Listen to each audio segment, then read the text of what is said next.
Where is that? Where's the statue of David located? This is me testing audio, but also Googling at the same time.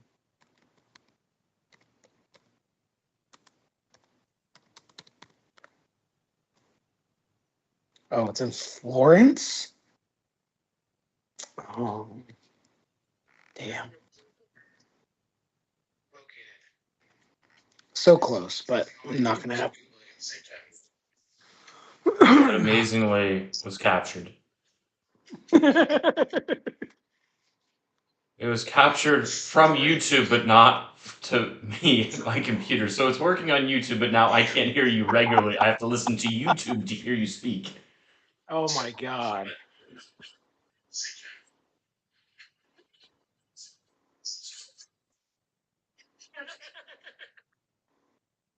It was captured from YouTube, but not to me, my computer. So it's working on YouTube, but now I can't hear you regularly. I have to listen to YouTube to hear you speak. Oh my god. Okay. It was captured from YouTube, but not to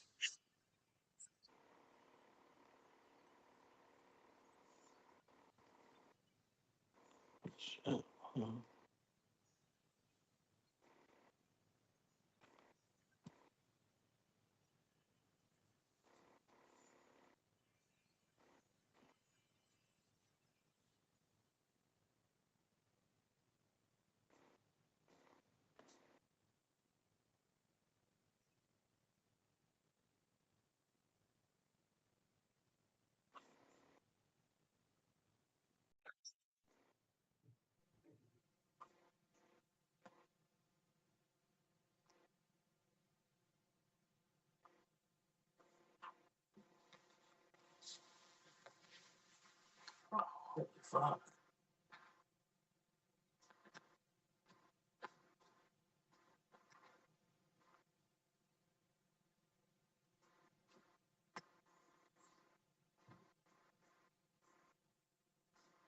Tim. Yeah. Can you hear me now?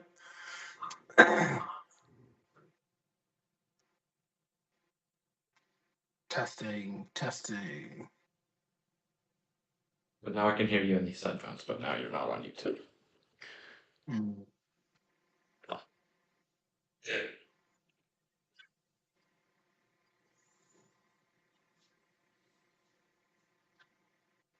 Oh, never mind. Maybe that did work. I think it was in the other room. Now I can hear you. Fever still losing, by the way. Really? Glad I did not bet that. That's surprising, but hopefully that just means more shots for Caitlin Clark.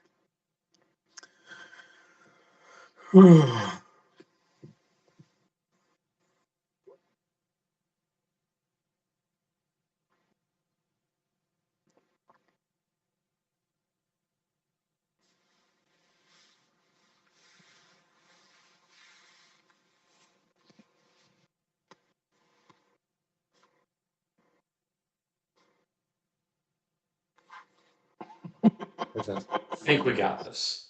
All right. Oh, nice. Say two more things. I just retweeted a meme that every 4 years we just wait for the 20,000 stupidest Pennsylvanians to vote, and that's how our country is run.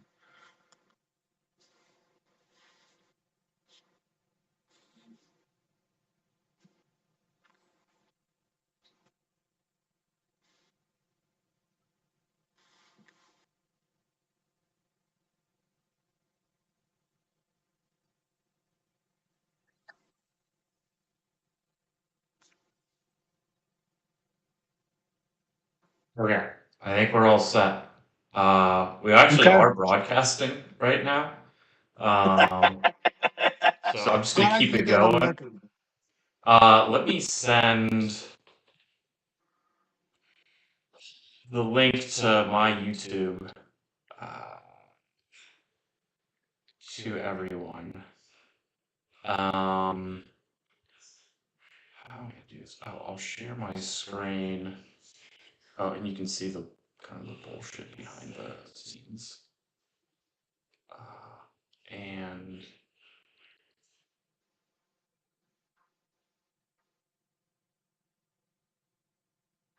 so originally I had, so where you see this like box right here, that's where I was gonna be, and I wanted to show everyone else, and then like I would just be over there, but that's not gonna happen, so we'll get rid of that. Maybe. Where the fuck is that? Oh my.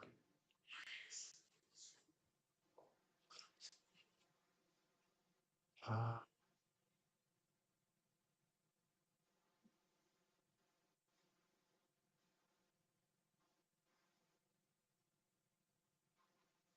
or what I do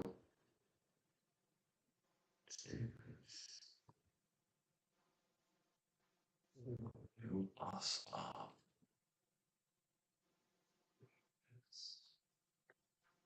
D.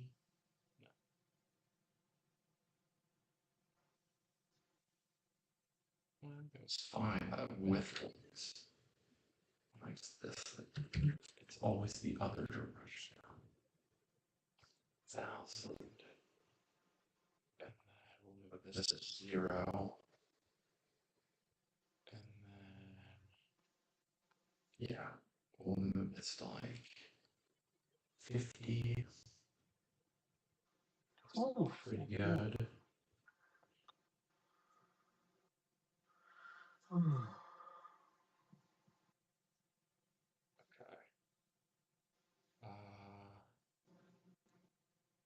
Move this up a bit.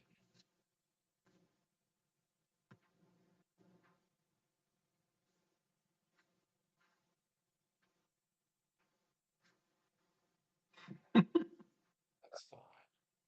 I'm going to change all these fonts.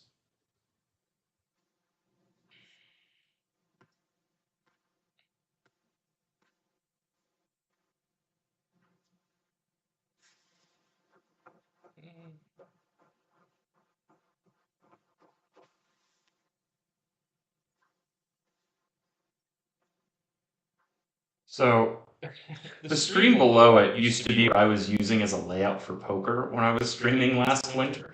If you're wondering, like where all these boxes are coming from. yeah. And it's ridiculous. We'll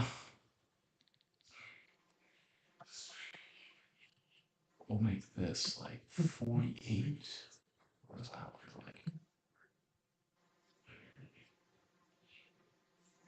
Fuck it, let's get rid of the poker thing altogether. Or just do that. That looks a lot better. Because I've got like a question for everyone. So like for Trent, this.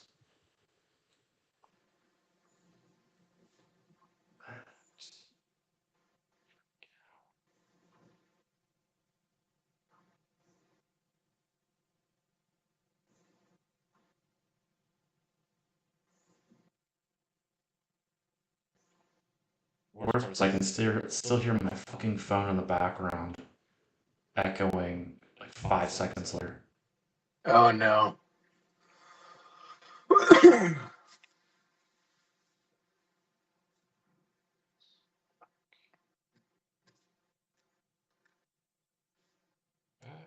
Here's yours. Testing, testing, testing. Indeed.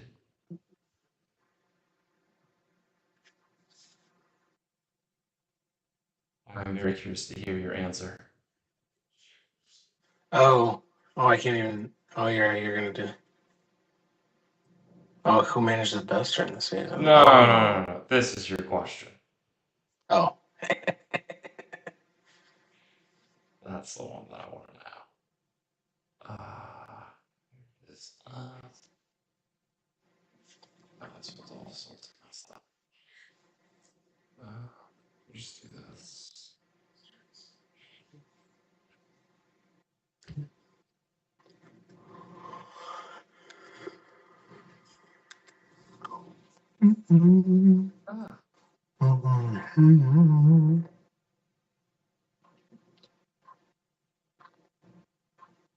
Oh, preference of the final standings.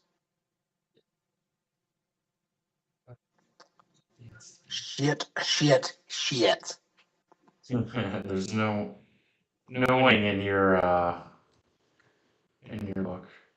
There's like a downside, I feel like, with every person, but everyone kind of wants BJ to win because he's Oh, the most. I think we better all be on Team VJ. I will be actively placing bets on your players because then if worst case I win money, best case VJ wins and none of you other three win, which would be a problem. Yeah. I mean, the only downside is, VJ moves up in the profit share quite a bit if he wins. Yeah.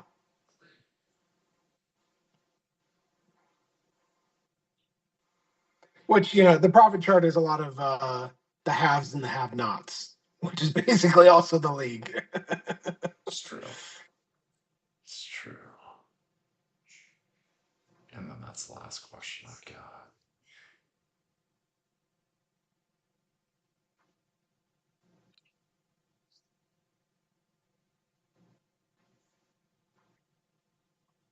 Someone will have a comment.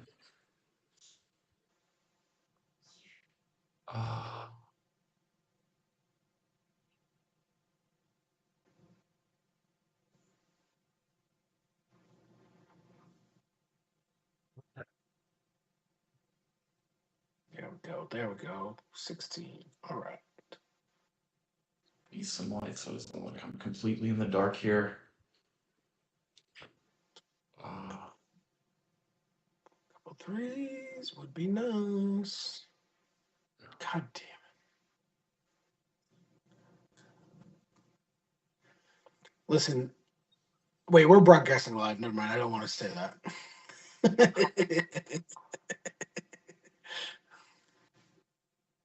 Oh. Your face froze, but your audio didn't. Yeah, my face is definitely frozen up there. Yeah.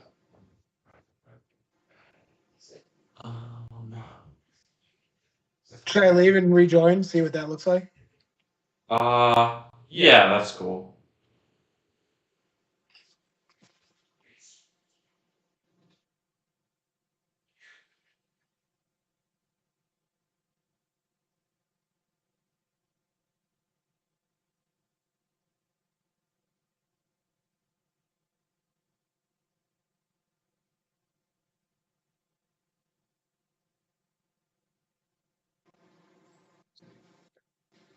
Oh my god.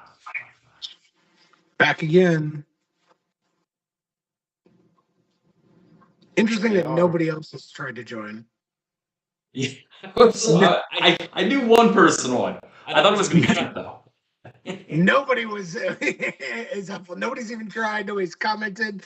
You good? Nope. Yeah. Everybody's fuck that. Yeah. But there's no video. Interesting. Yeah, I don't know why you don't have video right now. No, you know.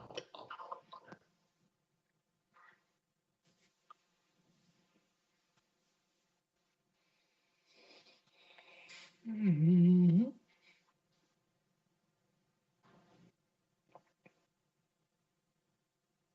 I also can't wait for people to ask me about my Minecraft videos that I have on this page. I didn't know you had Minecraft videos. That's hilarious. Oh my god. I'll explain all of it once everyone's there because it's like a really stupid thing that I was like trying to do last winter.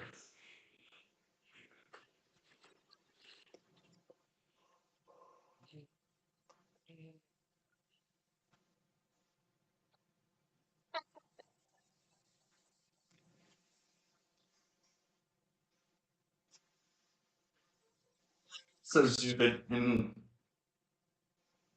it's not gonna make any sense to anyone. Oh. That's all right. People are gonna learn things about me, and they're gonna be completely wrong. That's okay. Like I'm some sort of like Minecraft fiend, and like no.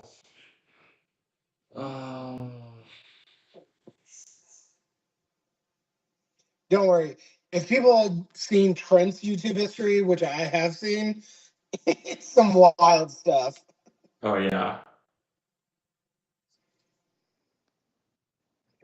So we Apparently, can flip YouTube. between. He uses YouTube like people use Google. Like, oh, what happened here? Where's the statue of David located? But then he'll watch 10 4-minute videos from people and like deep dive on things. He chose his realtor in Michigan based off of YouTube videos. I believe it. I use YouTube a lot, not quite to that extent, because I would definitely use like Google or like ChatGPT if I had a question. But I've gotten sucked down some pretty deep rabbit holes just on YouTube. Like I think Amanda mentioned Lane Staley when I was in town last time. Like I was doing some Hunter S. Thompson this morning, which is only because of Dan. But yeah. Let's go back here. Oh yeah, here is this. People can view that. Um,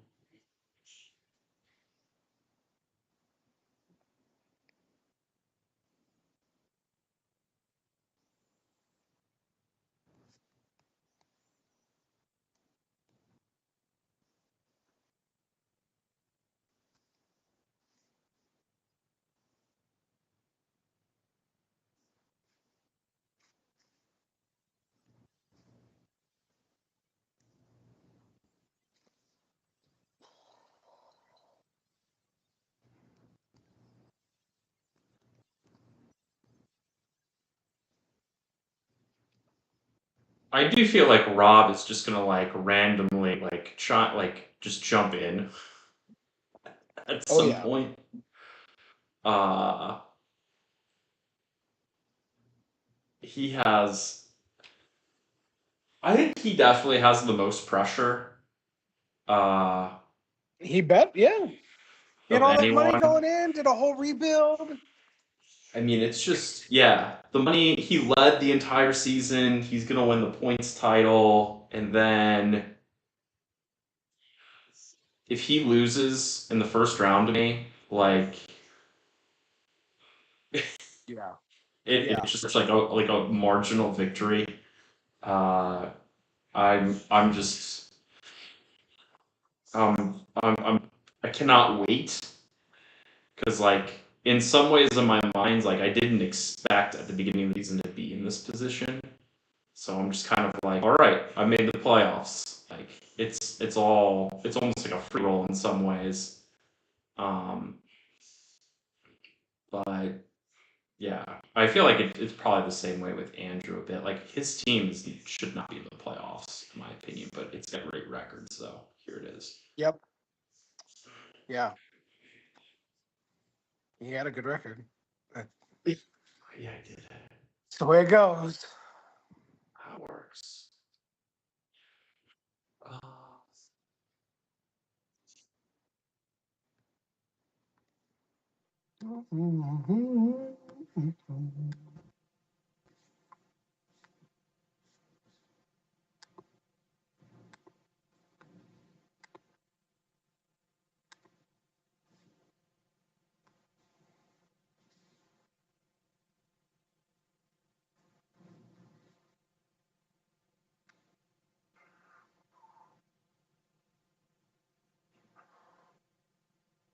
all right, I'm gonna go take a leak. I don't know if you're gonna hear this or not, but Well, now I'm gonna log off, get the dishes going, or whatever else, and I'll be back on.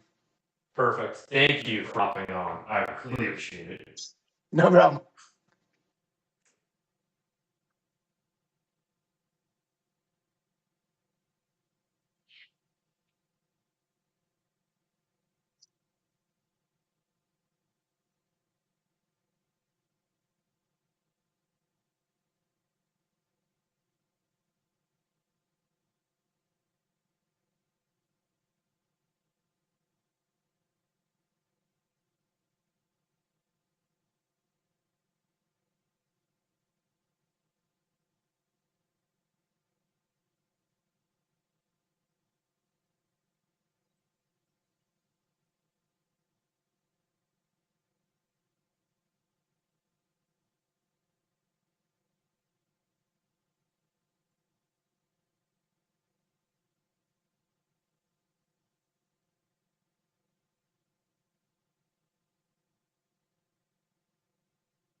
Isn't this called?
The fuck?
So.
Team VJ. What the fuck is that? What's up, Sean? Hello, Trent. How Can you dare hear me all right? I can hear you well. Yes. Okay, great. Great. Yes, I know. I just figured I would just get my allegiance out there quickly, and so everyone would know. Sorry, the Royals are in the fight for their lives, so I'm trying to get them on the TV so I can watch this. I was watching. They're playing the Guardians, aren't they? Yeah, they're losing to the Guardians a lot, but right now they're up 4-1. Tommy Pham, home run. There you go. Just picked them up. I watched the game yesterday because Bobby was pitching. Yeah, that sucked. So, Yeah. but yeah, For some of us. but it's okay. It's almost football season. Tomorrow, big game for you. Yep, got Mahomes on the wall behind me, ready to go.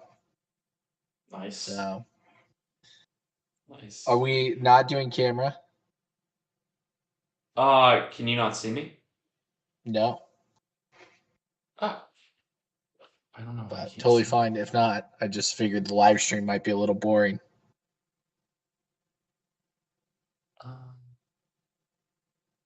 That's weird. Yeah, it'd be really fucking boring. Your face every time you talk kind of like glows. So, Nice. Well, that's what I want to hear.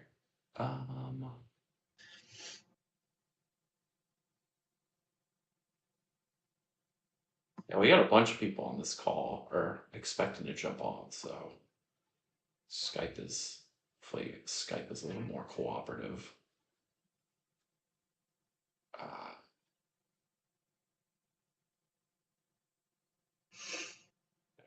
Can you see me now? no.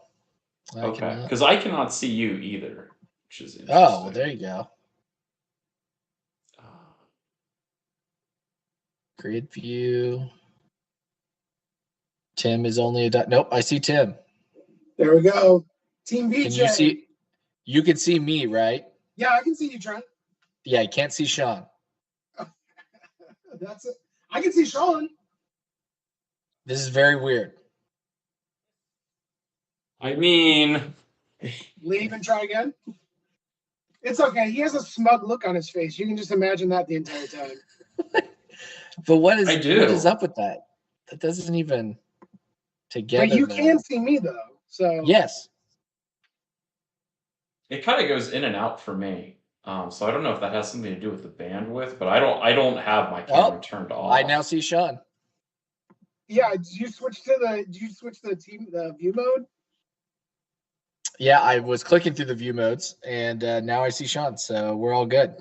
Because now my screen shows you guys in like a fucking arena, sitting in chairs or whatever. Together mode has been enabled. I mean, whatever, it still works. It'll be interesting for the video. Yeah. Well, that's like when I couldn't see Sean, I'm like, this is going to be the most boring video stream ever.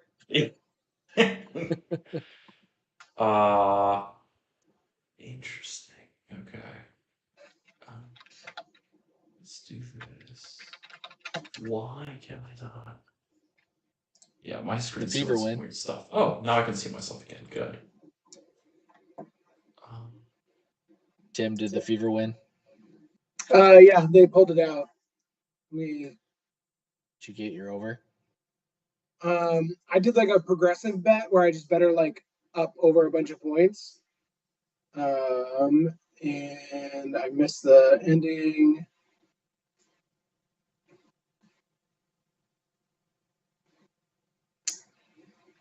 So I got the 20.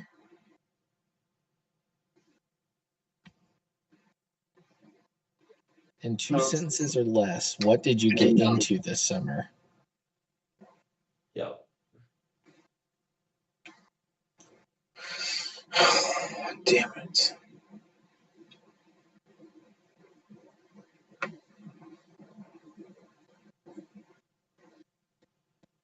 Oh, fuck. She had 24 points. I needed 25 to really win, like, Yikes. plus 300. I mean, I, like, made money still, but damn. Yeah.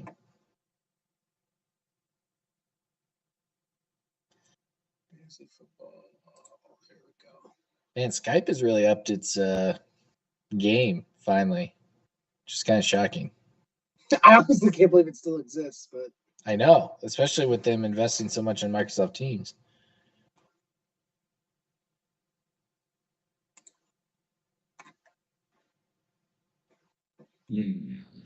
hey, Heston Kjerstad cleared concussion protocol. Orioles still probably won't play him, but that's great.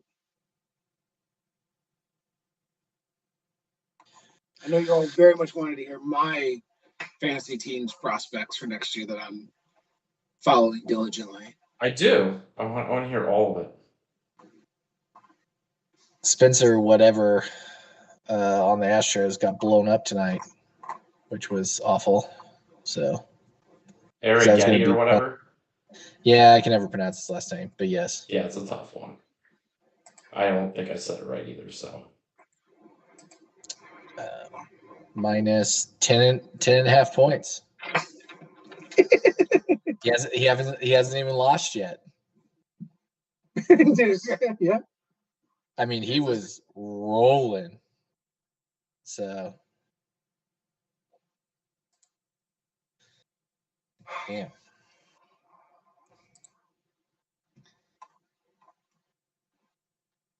Royals gonna make the playoffs, Trent? Looks like it. They are surviving by The skin of their teeth. yeah. It's bad. They're winning right now, but the bullpen hasn't come into the game yet. Looks like I mean, really, both of them are set. The Cubs made a run for a bit, but they're 4.5 back right now. Dude, the Royals have lost 6 straight, and they started with 6.5 up in the wild card. They're only 4.5 up in the wild card now. Yeah. Thank you, Red Sox, getting swept by the Tigers. And right now losing to the Mets again tonight. So if we win tonight, we'll be 5.5 up on the Red Sox. So The White Sox not winning 40 games is laugh out loud funny. it's yeah. very funny. I wish I would have made a bet on that. I made the bet on the A's to go over 57.5, and like the White Sox were right Oh, there. nice. But I mean, they're historically bad. Like they are beyond like Like atrocious.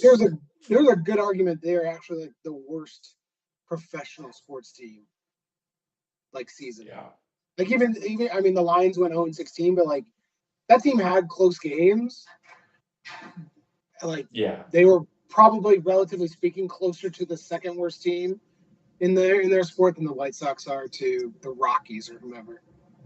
Good grief. Dan Gower. What's up, dudes? Yeah. Read background. How's it Sorry, going? I'm a little bit late. So Oh no, you're totally fine. We're still waiting for Vandy. I think he's the only we missed. I think we got everyone else.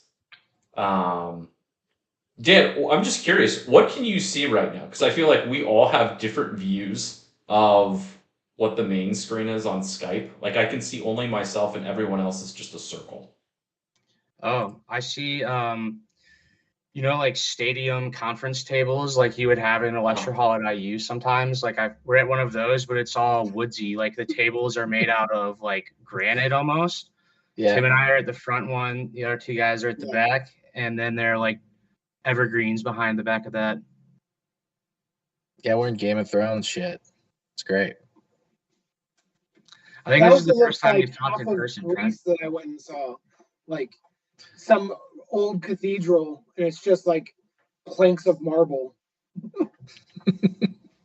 Yeah, Gower, I don't make cool videos like you do, so you haven't heard me talk except for I had to that get rid of a podcast. lot of players, man. Got to put all the channels at work. We He you might know what listen we to your really need to do? podcast. This league needs to get back onto sending cameos and just buying cameos from celebrities. That was a good run we had for a while. I still have the Joe Musgrove one that he did of Crab a few years ago. I have that saved somewhere. Oh my God, what did it say? Basically, he sucks. We've done him, Matt Garza,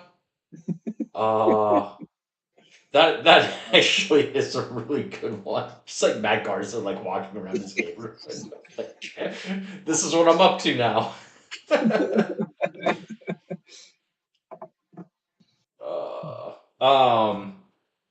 So while we're waiting for Vandy, let me like kind of share my screen just to kind of give you guys an idea as to like what I'll be asking. It's pretty basic shit. So basically, I'm just gonna run through two cents, like because we have so many people. Like usually, like when it's just me and someone else, like we go pretty much an hour easy, just like in like the first 20 minutes. It's just like whatever random thing we started with. But I got a question for each of you beyond this. So like Trent, what did you learn this season? Vandy's will be basically just talk about your season from start to finish because I haven't really been able to talk to Vandy about his season. So I'm just kind of curious. I have a couple follow-up questions for him. For Dan, what was it like having Tetro? Like, I feel like you guys did a really good like job co-owning. Tim, I already told you yours, and then we'll get into kind of all the other stuff with who do you think's gonna win, all that crap. So we'll just wait for Vandy.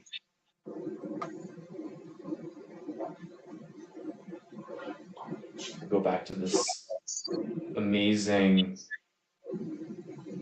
Game of Thrones setup that I can't see, and I'm like super annoyed about it.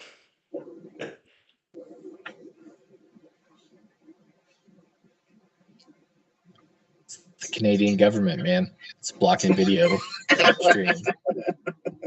That's what you get for your socialist government. Public utility for an internet. We have a monopoly between Rogers and Bell. They basically run Canada. And yeah, it's but we do get nice expensive internet here.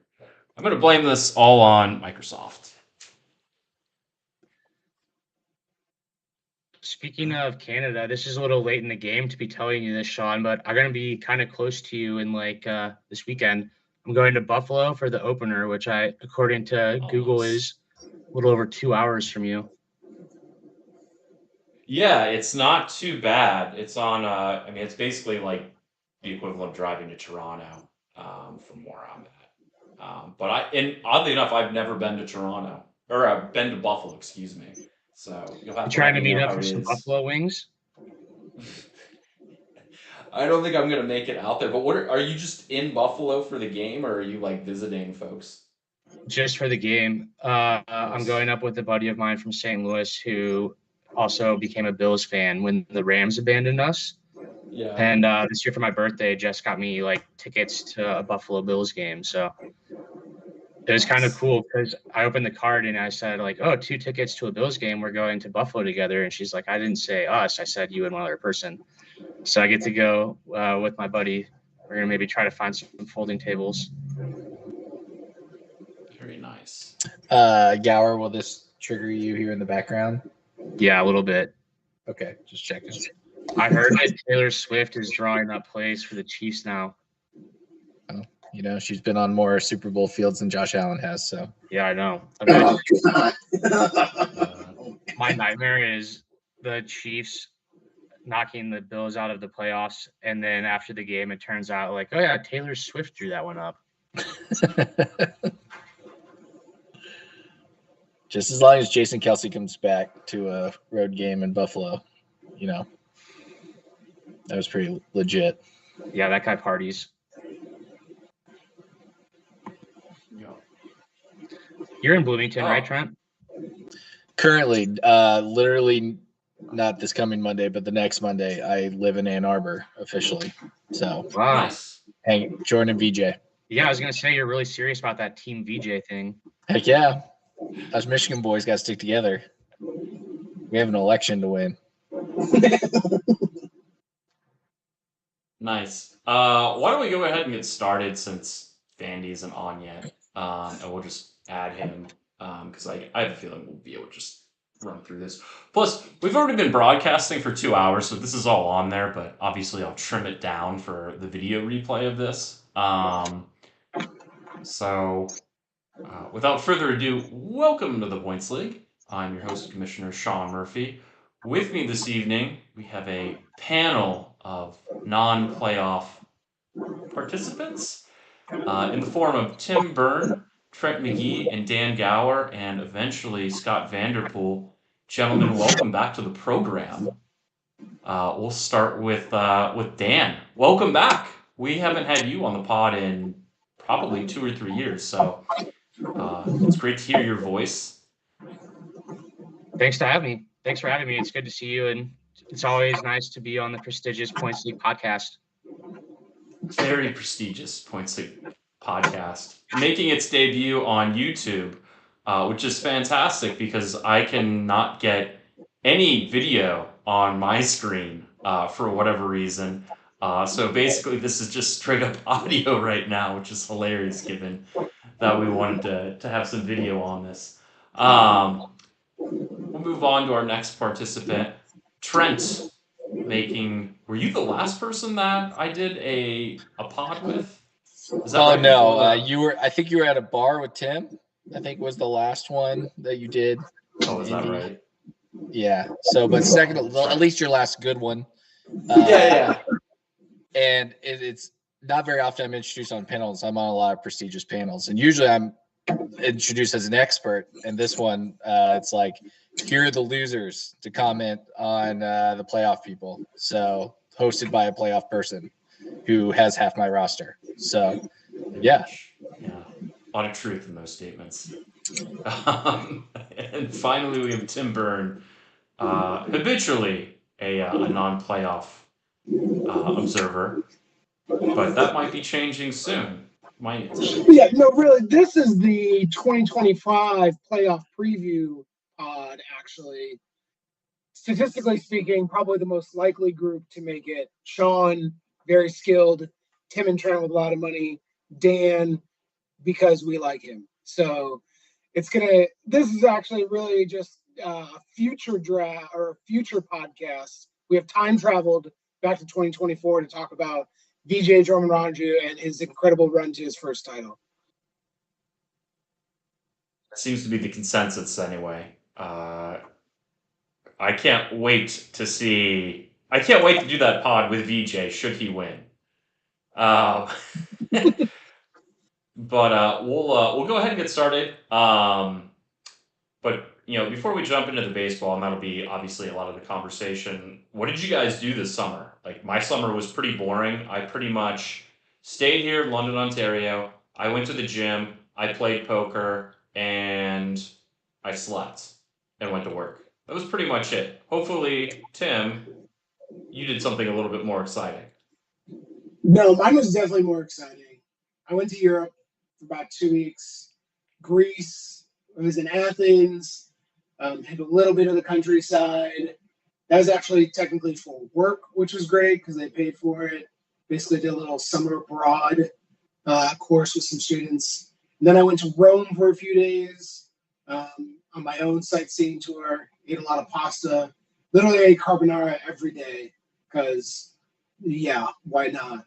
And, caught some of the sights and enjoyed my time abroad. And that was probably the highlight of the summer for me.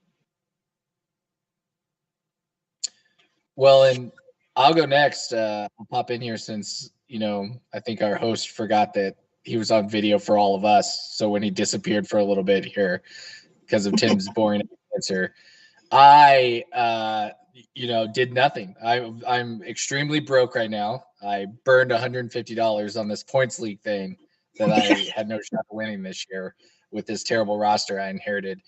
And then my wife lives in Michigan and I live in Indiana. So every weekend it was me driving up to Michigan to go see her, which is a great place, but that gets expensive. We been searching for opportunities up there and buying houses, and thank God for MLB.TV and sort of Rob Manfred, because I'm a Kansas City fan, so I can watch the Royals every day and then watch my fantasy team. So that was my summer. Very nice. Yes, I stepped away to make sure that all of you were actually being recorded on the channel. Dan, what did you do? We caught some of your fishing exploits, and I think you were recently in Canada as well, if I'm not mistaken. Yeah, I had a pretty good summer. Did a family reunion, did a few other things, but yeah, the big one was I went to Banff, Canada, like a couple weeks ago, and went to Glacier National Park in Montana. And I didn't actually get to fish in Banff. I don't know if everybody's seen a picture of Banff, but it has like these Powerade blue lakes that are pretty otherworldly. Like they always look like they have a filter on them, but they just have this crazy color because of the, I don't know, some science shit, minerals. But you can't fish in there because as we've discussed a few minutes ago, Canada being a socialist nation, they don't like freedom. But Glacier National Park is in the United States, and so I did get to have a pretty special fishing experience there. I like hiked up to this lake, had a collapsible rod in my backpack, whipped it out up there, waded into the water. My family, of course, is all talking shit. Like, look at this fucking idiot getting wet in this cold water. He's not going to catch anything. Nailed a rainbow trout on my first cast. It was like, it was nice. It was a good fishing moment for me. And yeah, it's probably about as good as it gets. Was that the only thing that you whipped out up there? I'm sorry? Was that the only thing that you whipped out up there? Do you mean dong wise or just fish wise? I mean, I'm just you're just whipping out rods, so I'm just making sure it was Canada. There's probably kids around. I mean, he did say he was sorry, so it was a very Canadian response. I've been known to, yeah, I dipped my rod a few times. I caught my first bull trout also. It was pretty special. I got a few wet for sure. Nice. Everyone in Canada always wants to go to Banff for the skiing and otherwise. I have not been out there yet, but it's generally regarded as like one of the prettiest places you can go in Canada. At least it's like a larger town. Like I'm not talking about like going up into the Yukon or something like that, but I would love to go there sometime. Anything else? Anything on the horizon? I know we talked a little bit with Trent moving to Michigan, closer to VJ. He is Team VJ, as I assume everyone on this panel is, except for myself. Can you guys kind of explain the VJ Black Magic phenomenon? Why you guys are cheering for him so hard? As like he will be moving. Like if he wins, he's going to be way ahead of each of you on the profit chart. What's the thinking with this? Well, I'll go first. I'm not gonna let the jealousy get in my way. As a Cardinals fan, I appreciate an organization that does things the right way. And what a crock of shit. VJ does things the right way, and as a result, he has the best fans in fantasy. And it's just really refreshing. It's a dog eat dog world, and it's easy to get ahead by doing the right thing. But here's a guy who just has unimpeachable morals, and through sheer willpower and brilliance has still gotten to the top. And you love to see it.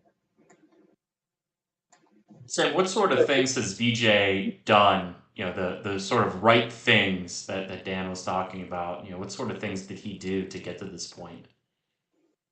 Well, the best choice that he made was not trading me Jackson Chourio 2 months ago at the deadline, even though I offered a significant sum of money. So that was probably a smart move on his part. But really, I mean, it's no offense to VJ. There's just shit other choices, and there's only 4. And we're talking about a trifecta of dog shit.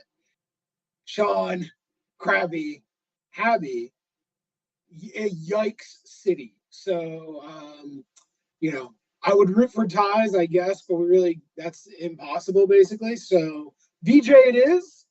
We're supporting our guy because there's a power dynamic that it needs to be broken up in this league.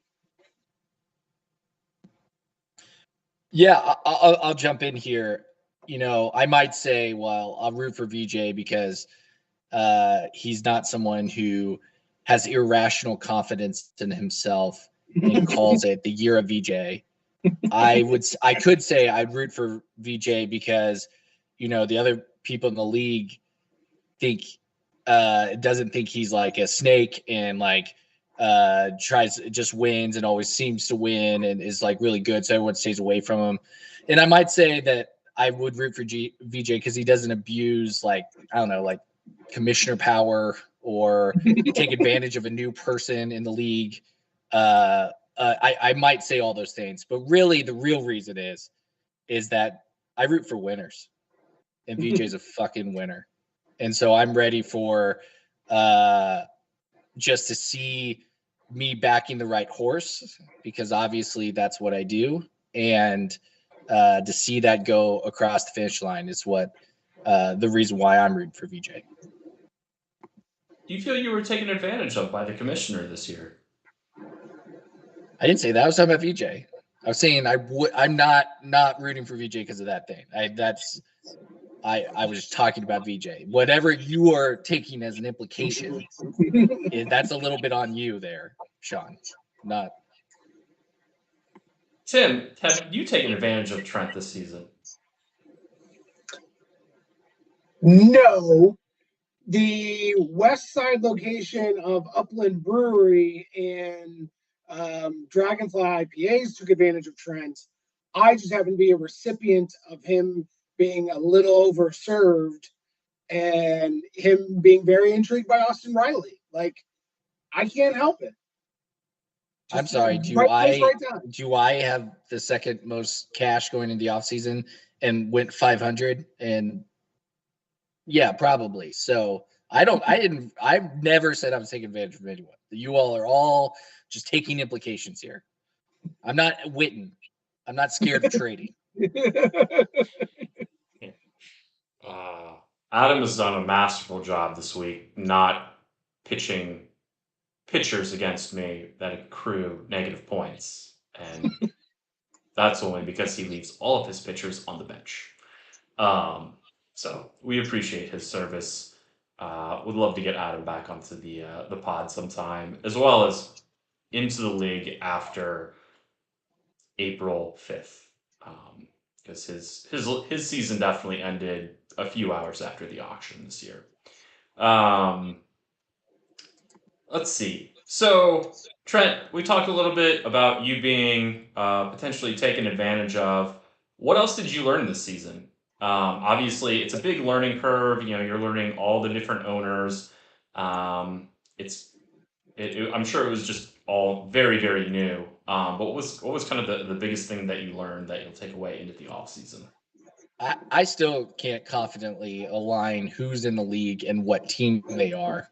The team names are they completely throw me, and then people switch them up, and then their little name underneath it, I have to look. Like I know, I forget who it was, but I made a trade this year, and I thought it was somebody, and I think I traded to Abby because they offered it. I thought it was the same person. It was confusing. So that's still going to be year 2 learning curve on some level. But I think the biggest thing I learned was to be patient on some level, right? I gave up on Lindor, and he's had a crazy second half. I gave up on Alvarez. He's had a crazy second half. And you are obviously advantage of that. But I actually don't regret anything that I've done, even the Austin Riley trade, because I still moved him at the deadline and got some of that money back.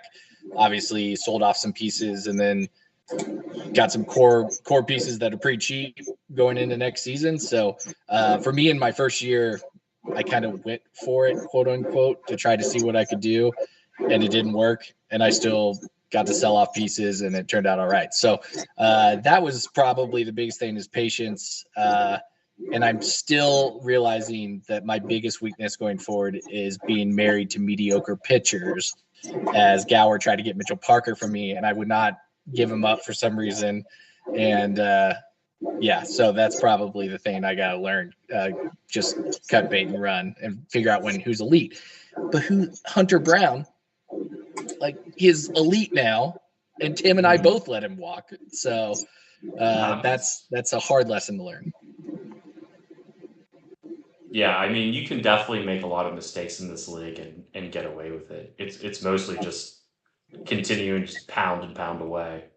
So yeah, I thought you did a really good job, and I wanted to call that out. Like, I felt like I just an observation of some of the ads that you made, some of the trades that you made, you could really tell that you were picking up on little things, on subtle things, on like how to win and how to run up points. I mean, you're going to end up with a pretty decent record, even though you started in a really horrendous position at the beginning of the year, especially when Bieber went down and then Lazardo went down, and you didn't have a lot of starting pitching behind them anyway. So I think you did a really good job kind of rebounding and setting yourself up for future success. So good job.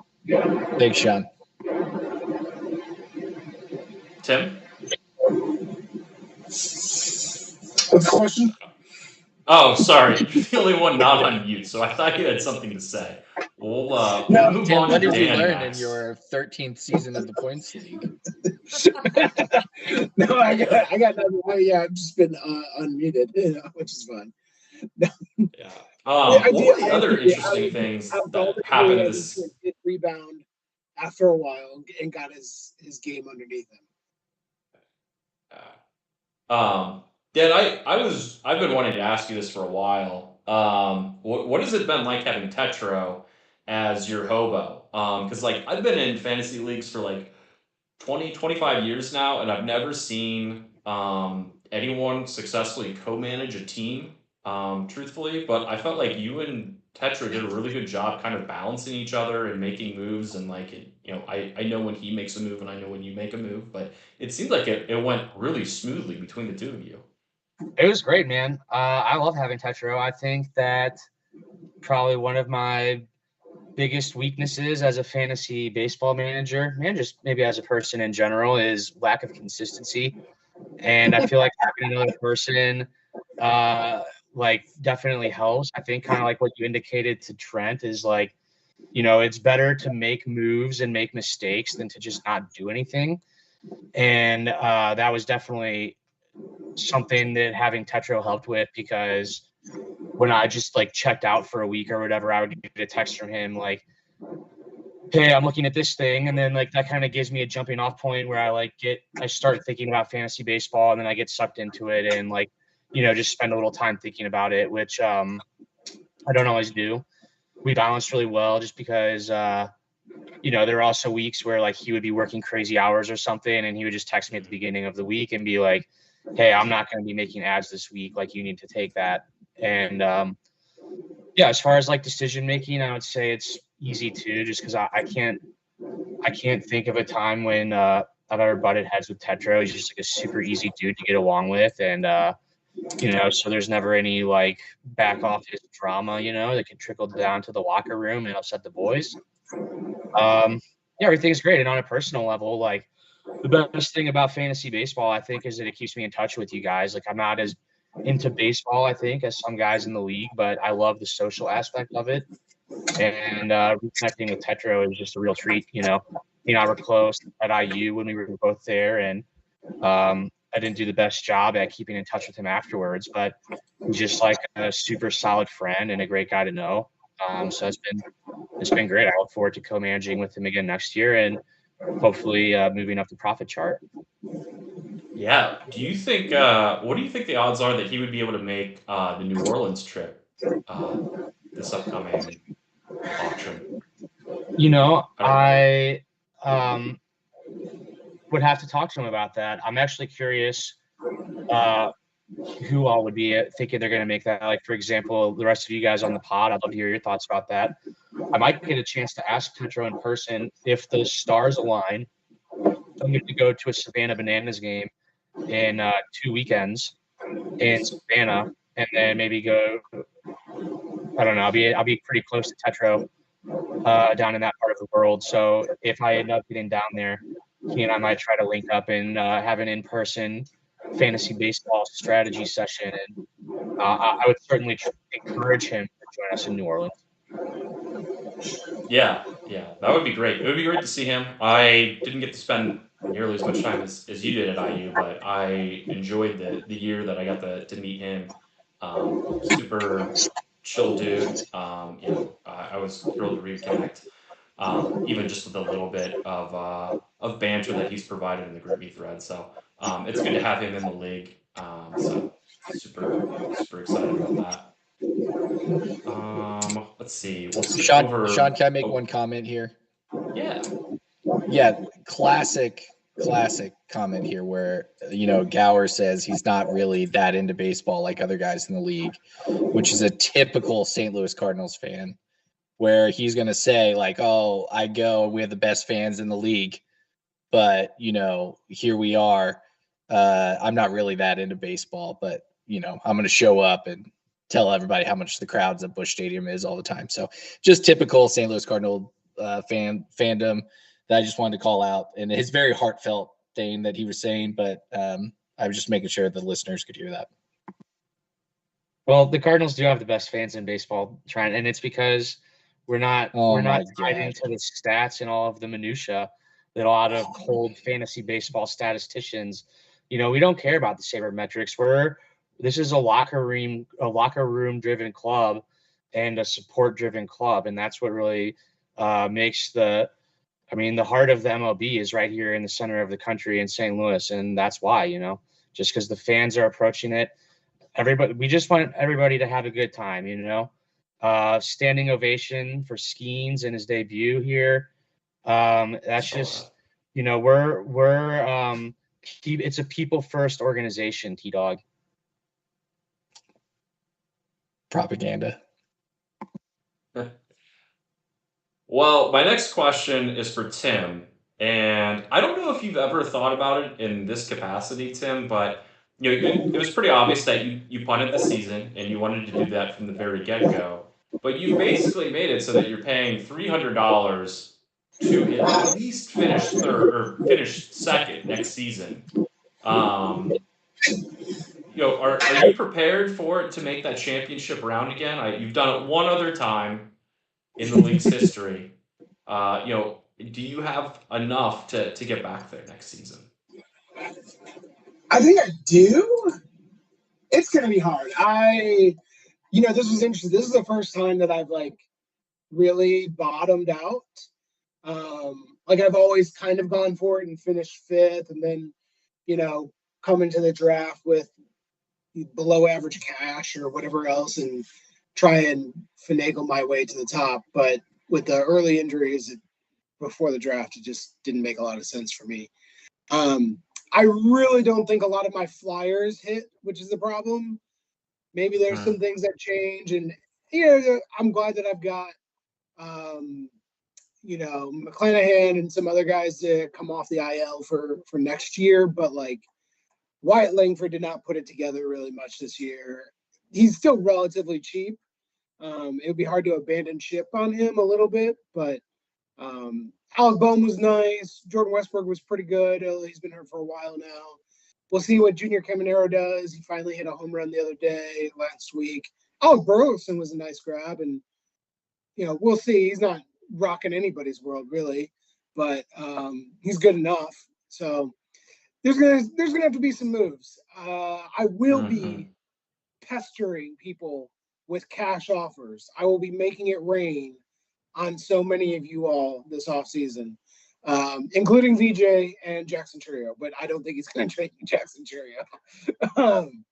But I'm confident that I'll figure out a way to be competitive, but it's hard. Making the playoffs is hard. You really got to be on top of your game. You got to manage it well. And the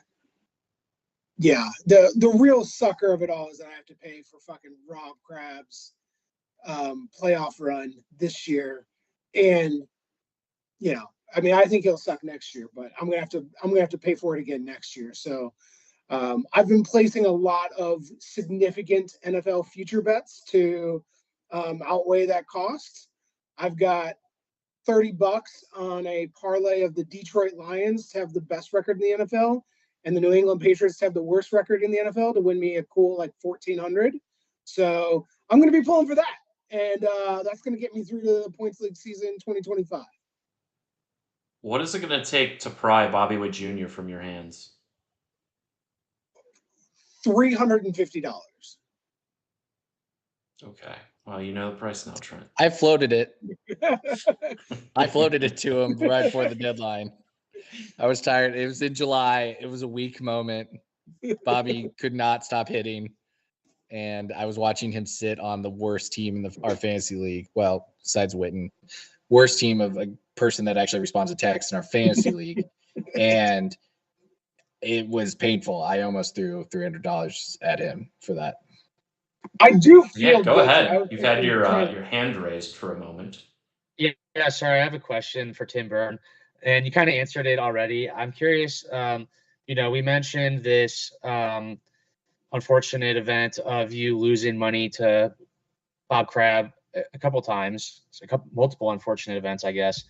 And I was curious what you're going to do to get back into the black there. And it sounds like you're cooking up some good NFL bets, which doesn't surprise me, but I'm wondering if you're going to take it straight to the source and if you're working on any fantasy baseball commission bets with Rob Crab going forward, or Well, maybe side bets of some sort.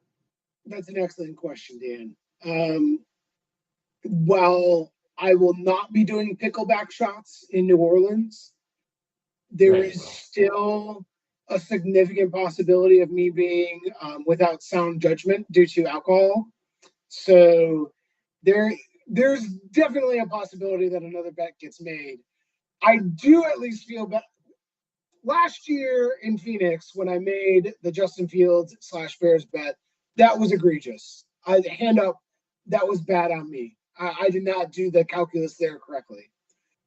I think the Senga Bueller bet I was right on, except it got jinxed by mainly the two other people on this panel waiting for him to pitch, and then he's coming off the 6th inning.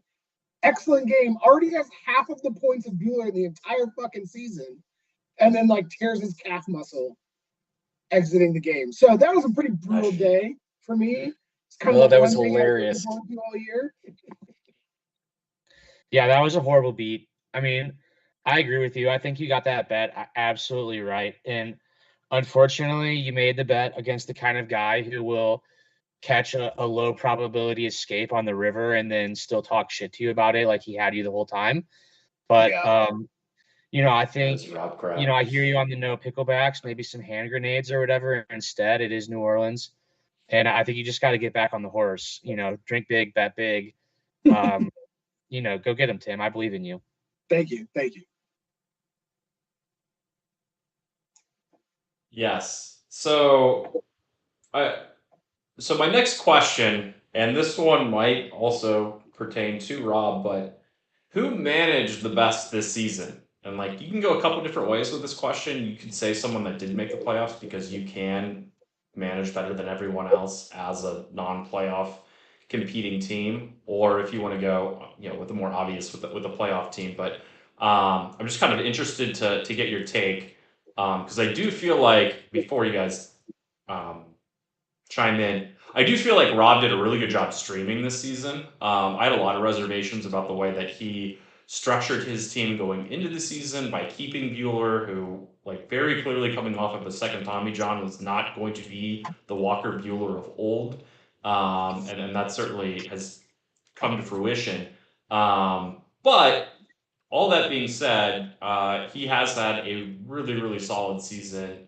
And for the most part has checked most of the boxes. I do feel like he should probably have a player like Jose Ramirez on his roster right now. He did leave some cash over. So that would probably be my only other reservation. But I do feel like Rob had a really, really strong season from start to finish. But Tim, why don't you jump in? Well, I hate to turn negative in a way. Yeah, I think Rob managed the team fine. I think he was probably going to be in a similar position, even if he was mid, in terms of roster management. VJ, who is our Lord and Savior over the next 3 weeks, still managed to make the playoffs with only making 52 ads the entire season to date. Which, he's had a great team, so he, bless his heart, he probably hasn't needed to in certain weeks, but it's been a pretty well proven strategy in this league to be successful. And so I would argue that VJ probably missed out on opportunities whether he could have then converted those into, cash of people to trade, or into other trade assets versus having to spend as much cash as he did to get to his roster where he is today. It is classic VJ to not make a ton of moves. So I'll answer the opposite way. And unfortunately, I really don't even want to do it, but Sean got himself into the fucking playoffs again, even though his team was ass leaving the draft. And he traded away Aaron Judge, and he got good stuff, but and Aaron Judge is having a phenomenal fucking season again. So and Seth Lugo. He gave away Seth Lugo as well. A lot of people don't realize that, and he was the throw-in in that deal, and I felt really stupid breakout season the first 2 months. Season from Seth Lugo. Yeah. So, there's that. But yes, congratulations, Sean. You managed your way to additional fucking profit for this season that you had no fucking business being a part of, as it was on April 1st. Feels good. I've been in the playoffs every year of this decade, and I hope that continues. But Trent, why don't we continue with you? Because I couldn't have done it without you. But go on. Do I feel like you threw this question in for you to get your comeuppance? Yes, I did. Because I remember sitting at the bar because I wasn't obviously able to come to the fantasy draft, and you were still in town. So Tim and you went to the bar after brunch, and you were lamenting your team, just like this wasn't the year. It was just a rebuild year. And I thought, and maybe naively, that you would just sit idly by and let it roll. There's no doubt. I'll give Crab platitudes, I guess, but he's just seemed like he came to the season with the best roster, and he maintained that best roster throughout the season, so he didn't fuck it up. Which, congrats, have a gold star. But you were not in a good place, and you made those 2 trades early that put you were mad at me because I didn't take Aaron Judge in the draft with $60 some odd. You're like, I thought you were gonna go after him, and then you got Judge, and then Judge ended up being good, and then you still managed to move on from him. But you manipulated the roster. I don't regret our trade. Sometimes I've looked at it and been like, man, would I have been in a playoff position? But I don't think I would have, and I wouldn't have Durant on my team, who Gower tried to pry away from me every single freaking week leading up to the trade deadline. But it was essential that you flipped and even got Lindor back on your team after an off season of drama with Lindor, and I felt like a sucker because I took him. But anyways, yeah, Sean, I got to give you credit for doing that, and it was pretty impressive for me. Now, I am very interested to see what happens in the offseason with you with very little cash, and I'm really hoping everyone actually colludes and just doesn't trade and see, let's watch the world burn as the commissioner doesn't have enough money going into the draft. But year, someone that's wants just to do that. It's just going to be rinse and repeat, baby. Anyway, thank you, actually, Trent. Dan, who do you have managing the best this season? God, I hate this, but I was going to say you because of the same stuff. The Judge thing, I think, is huge. Also, you get extra points for me for getting rid of Lugo because now he's on my team. So that helps your manager rating with me. Yeah, I mean, it was good. I think I echo a lot of what the other 2 guys say there, so I don't have too much to add. Fair enough. Does anyone want to have, and aside from Adam, because Adam doesn't count, but is there anyone that you want to call out for having a bad, managed their way out of the playoffs or managing their way to the bottom? Does anyone want to weigh in? Yeah, I'm always down for an invitation to hate on other managers. I guess you did say not Adam, so I'll talk a little shit on the other guy who I felt like should have traded earlier and didn't, is Jack Battaglia. And it's hard because I love Jack. He's one of my very favorite people in the points league, but I I felt like there were a few people this year who I was trying to buy from early. And so obviously it's a little personal because I wanted to make the playoffs and I felt like I couldn't buy to go have a run when I needed a boost. But when I tried to buy early, there were people who were pretty much out of the running, who waited too long to sell. And then right at the deadline, I feel like they hurt their chances because they probably could have gotten more earlier in the season if they had dealt players when there were not as many other sellers. And then like right at the deadline, I felt like my hand was forced, so I had to sell. That floods the market with, at least a few really good players like Turner, Ramirez. And then, at that same time, Jack and Witten both decide to sell.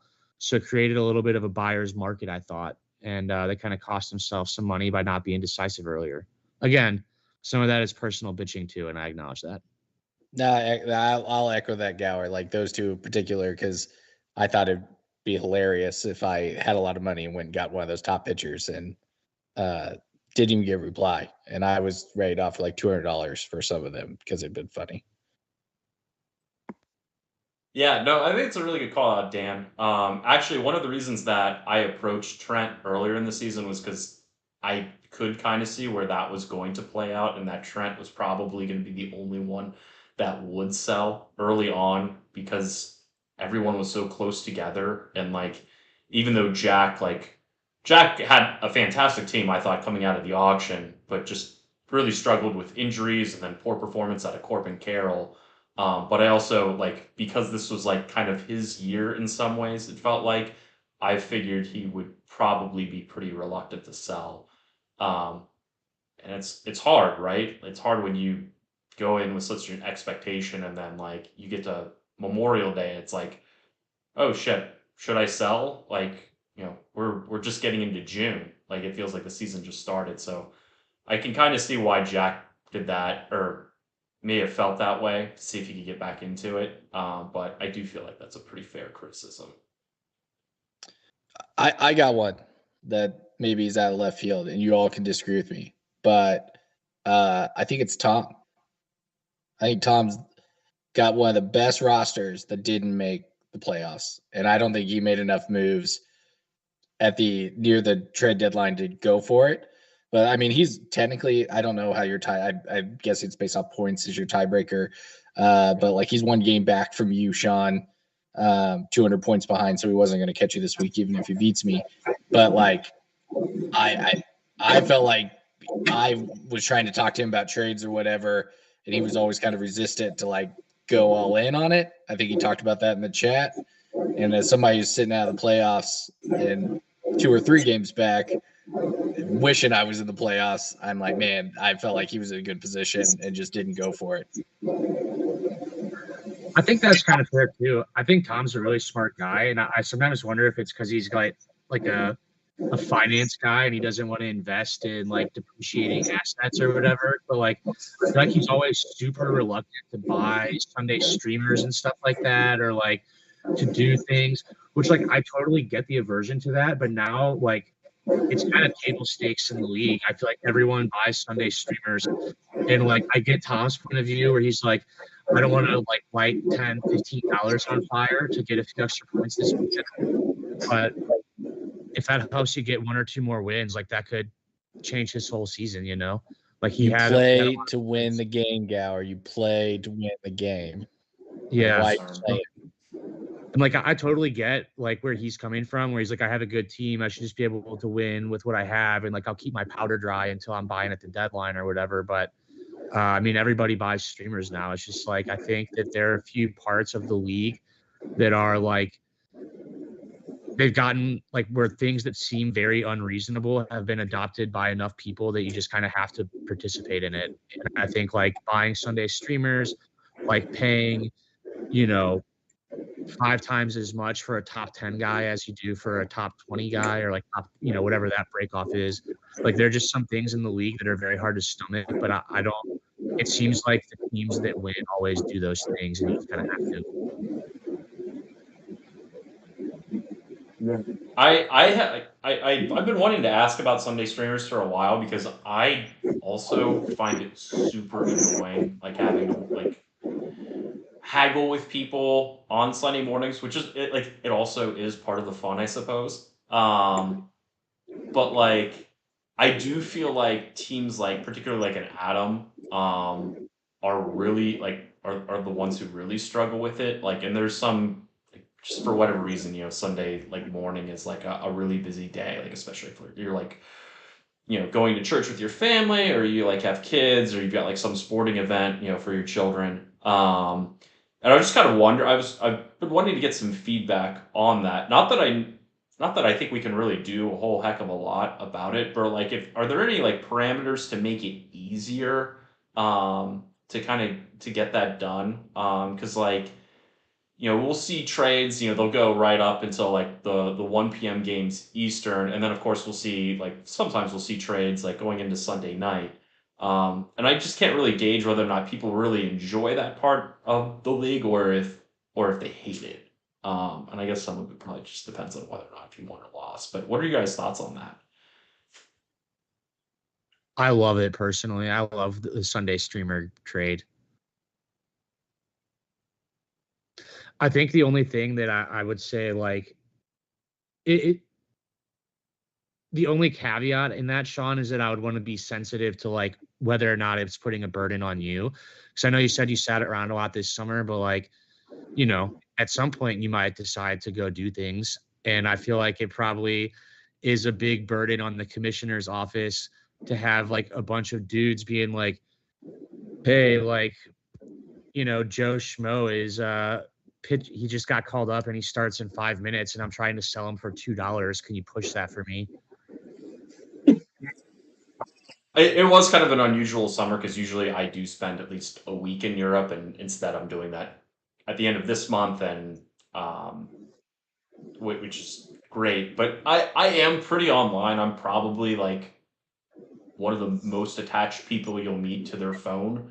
So it works out fine. The only time it's a struggle for me is if I'm driving back from a place and I'm like driving on the highway and then like trying to get stuff done at like 11:45 or 12:48 is problematic. But for the most part, it's not too bad. But it can put me in some weird spots. Like if I go to the gym and I don't take my phone with me to the gym and like something gets done. So like as long as people understand, like I might not be able to get it done if you're like really running against the wire. So like I definitely recommend trying to get those deals done more like Saturday night, because I'm definitely going to approve them right when I wake up in the morning on Sunday. I too miss trades because I'm at the gym, and that's unfortunate. So I do want to say, you all are talking about this. I don't think this ever, maybe one time I made a trade or got offered a trade. I never asked, I guess. No one asked me. And I think that's a testament to how bad my pitching staff was, because no one wanted any of my Sunday starts. I could see a world, Sean, where like we have a soft, more or less rule that like the trade has to be executed and sent to you before noon. So you don't have to like deal with it, but you check it at some point between noon and 1. So then you just process them all versus like going back and forth. There's a bunch. I think it's going to be hard to get rid of ultimately. But I think, and Tom is a part of this, the pendulum is probably going to start to swing a little bit back towards like, I don't know, these are pretty shaky Sunday guys. Is this really worth $3, $4, $5? If it's $1, that might be one thing. But I think as we started to see it happen more and more over the years, then the sellers started to be like, oh, fuck you. I don't $5 for Cole suck my dick. So like, who cares? Because it's a Sunday streamer to you. So whether you trade him or not, the only missed opportunity is maybe $5. All right, you might sell him next week as a weekend start for $4. So like you could convert that guy who's a streamer into a sold streaming piece many times.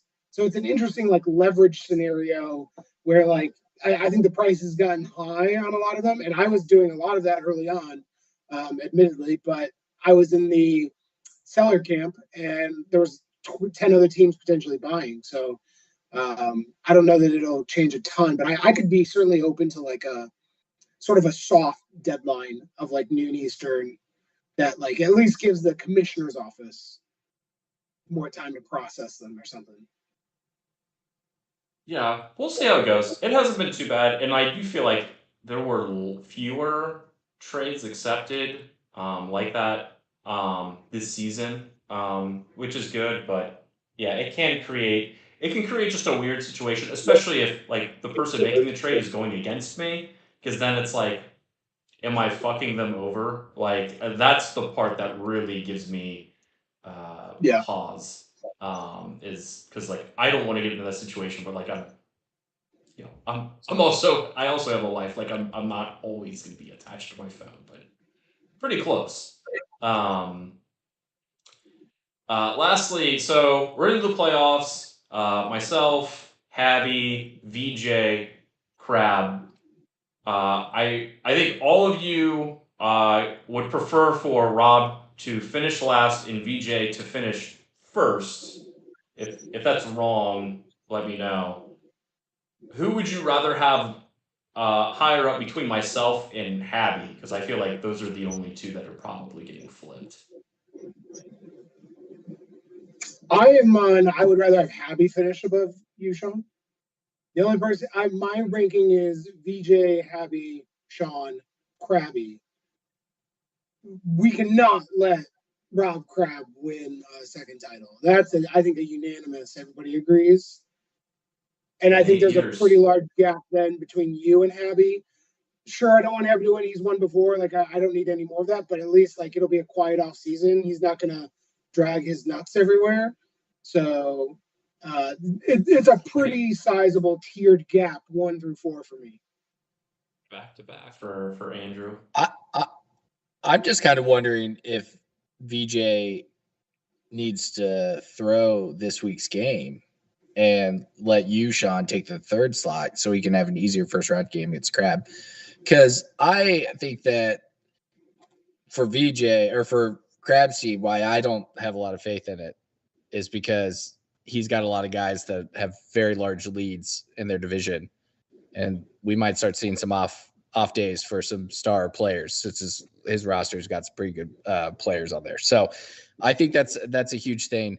So I easily would want, Sean, you to be my second choice outside of Team VJ, because since I will take partial credit in my mind for your win, since you do have half my roster. So that's where I think I'm at. But I don't have the hate for Habby like there is in this league. Like he's actually been really nice, and we've done some trades and talked and stuff. He's been very welcoming, and maybe that's his game. But it still is not someone that I'm like loathing or not wanting to win, where, no more Year of the Crab. I'm out of that. I have Sean above Habby in my personal rankings. I kind of get a kick out of Sean's smugness, and I kind of like it when he drags his nuts everywhere in the off season. I feel like Sean's smugness is very overt, which I appreciate. It's like a very direct smugness, where I feel like the Habby brand of smugness is like, it's like subdued in a way. It feels yeah, it's like it feels like he's like trying to be smug and take the high road at the same time or something. And at least Sean's just like, here's my dick. And there's something honest about that I appreciate. So I didn't realize there was so much hate for Habby until Gower's video. Like I did not pick up on that from the league. And then when Gower's going through, I thought for sure, because Gower and Crab's dad are going to fight each other. So I knew there was like animosity there.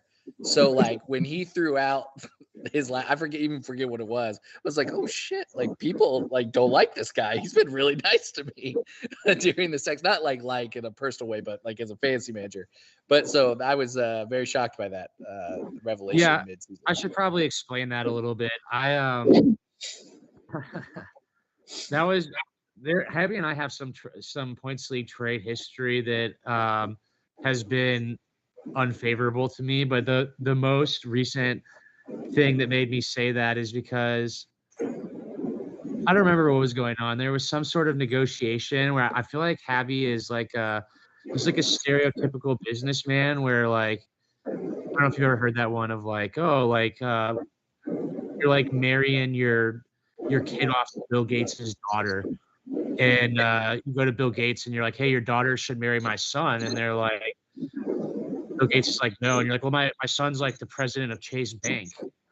And Bill Gates is like, okay, maybe. And then you go to Chase Bank and you're like, hey, you should make my son your president. And they're like, absolutely fucking not. And it's like, oh, well, he's married to Bill Gates' daughter. You know, like I feel like he's like working a lot of angles at the same time. And I felt like he was trying to squeeze me on something.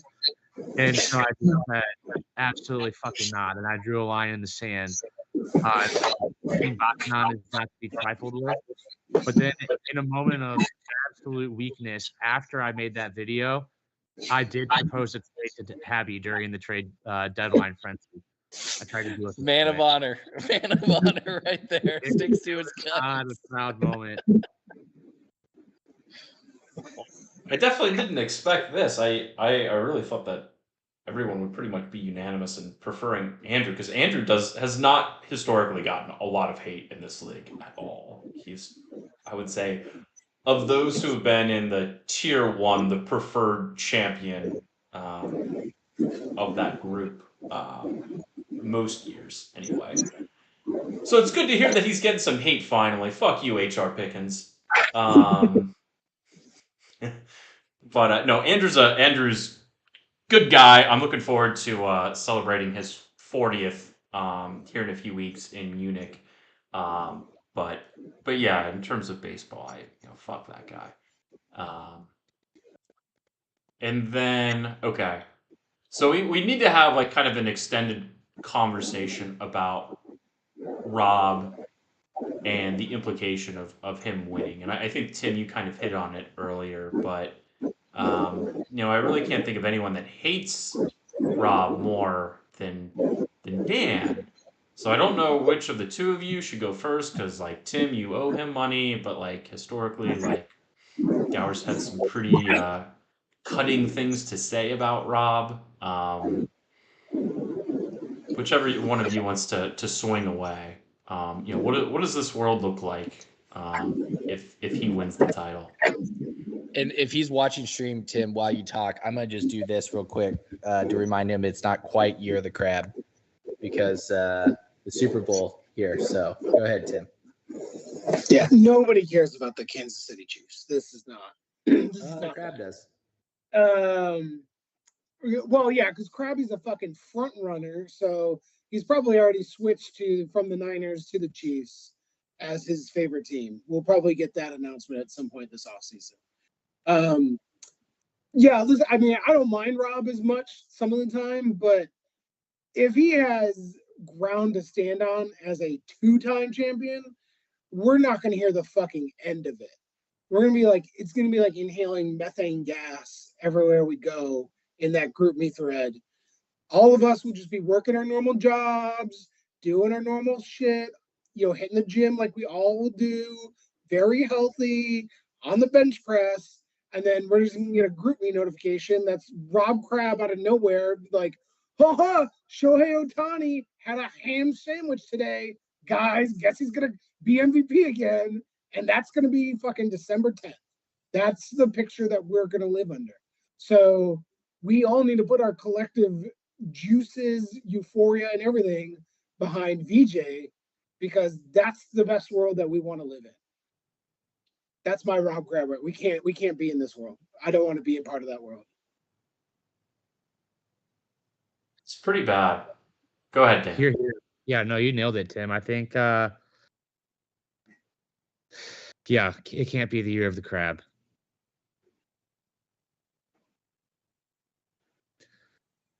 Yeah. I think like the Yankees, it's just everything about the I don't know. The guy like chases victory by changing his allegiance to every sports team. And that's all unearned. You know, he's never sweating it out when his team sucks. He's just hopping on the next bandwagon. But the points league, you can't fake it.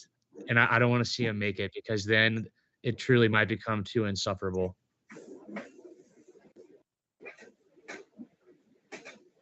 Yeah, I was gonna say, and actually, I was gonna circle back to something that Trent mentioned about VJ dropping. It actually did cross my mind last week that Andrew was tanking against you, Dan, to drop into that 4 spot. I don't know if that was actually the case. It's not really like Andrew to not set a lineup with his pitchers. Like, he's pretty much always on the ball, if you will. And playing Rob, particularly the way that Rob sets up next week, is pretty enticing. Most of his top pitchers are going to go on Sunday, and then he'll be pretty backloaded. But if you have a 2-start week next week, you feel pretty good against Rob, just given kind of how he matches up. So I did kind of want to circle back to that. But yeah, if Rob wins the league, it's gonna be a long winter, to say the least. On the happier side of things, though, imagine what a great winter it will be if VJ wins. When VJ wins, and furthermore, just imagine how drunk he's gonna make Tim Burn get in New Orleans if VJ is the reigning champion. So many bullfrogs. Yeah. Rob did post in the chat. Oh, did he? I will answer his dumbass question for him. Wait, can you read it out? I can't. Yeah. I'm not looking at it. Yeah, he posted. It was basically, who will have more this year? White Sox wins. They have 31 right now, or Caleb Williams touchdowns, and touchdown throws, to be specific. And that's just dumb, because this is how Rob shows his face as being a dumbass, because it takes 2 seconds to Google NFL passing touchdowns in 2023. And there's only been 3 guys that had 30 or more last year. Dak had 36, and then Jared Goff and CJ Stroud had 31 and 32. So the White Sox have 31 wins right now. I mean, they're not going to win a ton, but they might win 2 or 3 more games. No, Caleb Williams is not going to have the best passing touchdown season in the NFL this year. I fucking love him. It's great. Trent's on board too. He drafted him in a fantasy league with me. So we are blood brothers now for Caleb Williams. But Rob, just don't post dumb questions that you can answer yourself and realize aren't going to be true. This is just, we can't have this. We can't have any more of Rob's shit posting. We need VJ to win. Yes. Wow. Obviously, if Rob wins the league, we will be recording a podcast with him right after. So as you can imagine, I'm not looking forward to potentially hosting that. So I'm very hopeful I win next week. If nothing else, just to escape having to do that pod with him. I think you should get Tetro as a co-host, and he does it for you. Given that they've never met each other, to be mildly hilarious. But yeah, I enjoy, just as an aside, I do enjoy hanging out with Rob. He's a lot of fun to hang out with. Always good for banter, particularly in real life. But he is, insufferable on GroupMe. I cannot stand him on GroupMe. Anyway, anything else? I don't want to keep you guys on here for too long. Any football comments? Dan, I know you're going to be at the Bills game this weekend. Trent, I don't know what you're doing tomorrow for the Chiefs game. I have a pretty good idea what Tim's doing for the Bears game.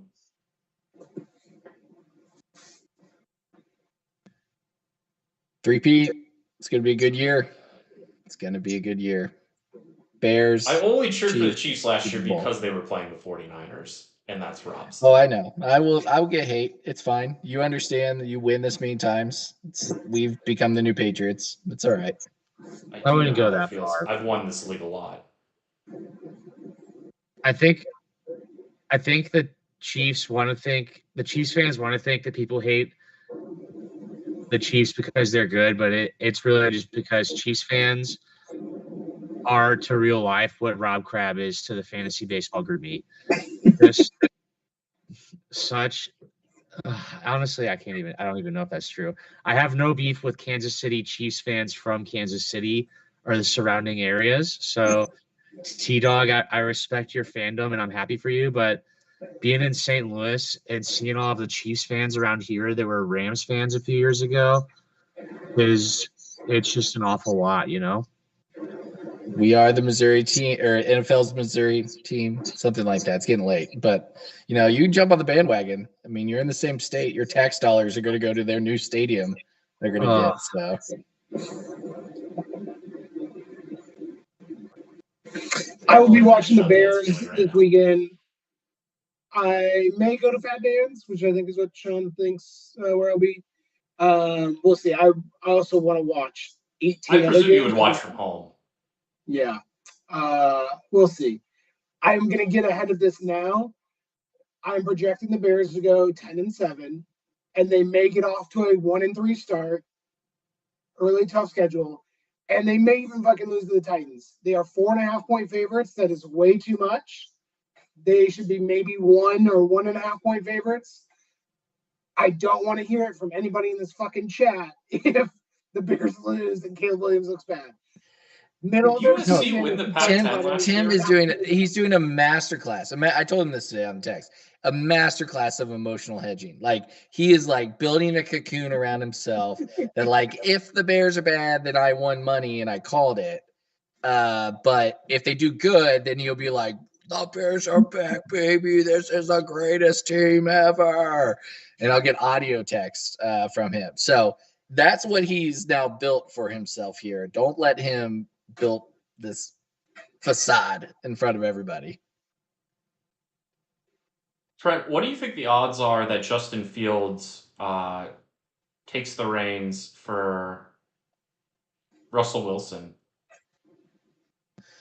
Oh, Justin Fields is going to play for the Steelers because Russell Wilson is trash, and that's not going to last long in Pittsburgh. But I do not think that Chicago Bears fans are going to look at what Justin Fields is doing and go, oh, man, like we missed out on that. Like I think he's going to just be mid. I think Justin Fields is the next Geno Smith. Like I think he's going to have a couple of good years here in the future. All right, it's an interesting call. It's a good call. Yeah. Excellent. Well, the Bengals are going to win the Super Bowl, so there's that. And looking forward to seeing Jamar Chase get back out there after a lengthy summer holdout. I think you need to say Joe Burrow stays healthy and doesn't, like roll his ankle and is out for 6 weeks for God knows what injury. That would be very helpful as well. That would be great.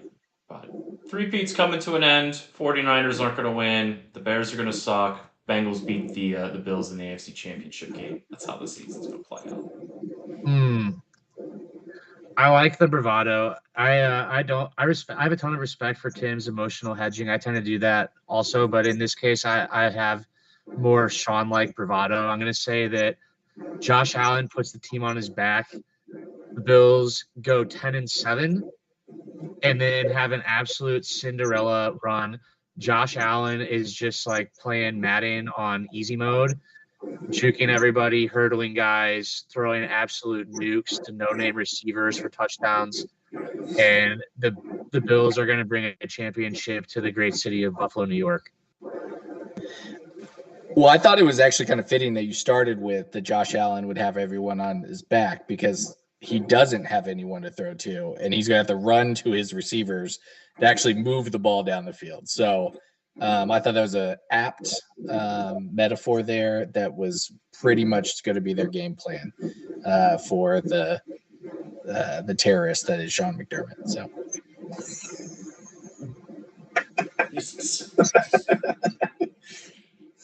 Bravo, Trent. Bravo. Good one. Yes. And on that note, we will bid everyone adieu and farewell. I am looking forward to doing this again in a couple weeks with whoever the champion is. And if the champion just so happens to be me, I invite any of you to come co-host, Just a or I'll do the pod on monologue. my own. Just talks for an hour just to himself. That would be. It's been done before. beautiful. I would Here's love how it. I turned this team into a championship team with no money. 1 hour lecture. He brings everyone on that he traded with to like just talk about that trade. It's a whiteboard session. He pulls open some of his like bespoke spreadsheets, but he's anonymized a lot of data. And he's like, as you can see here, this is how I build my models. I mean, they're in this folder, but you can't see any of them. Anyway, all right. Goodbye, everyone. Bye. You guys. See you guys. Cheers.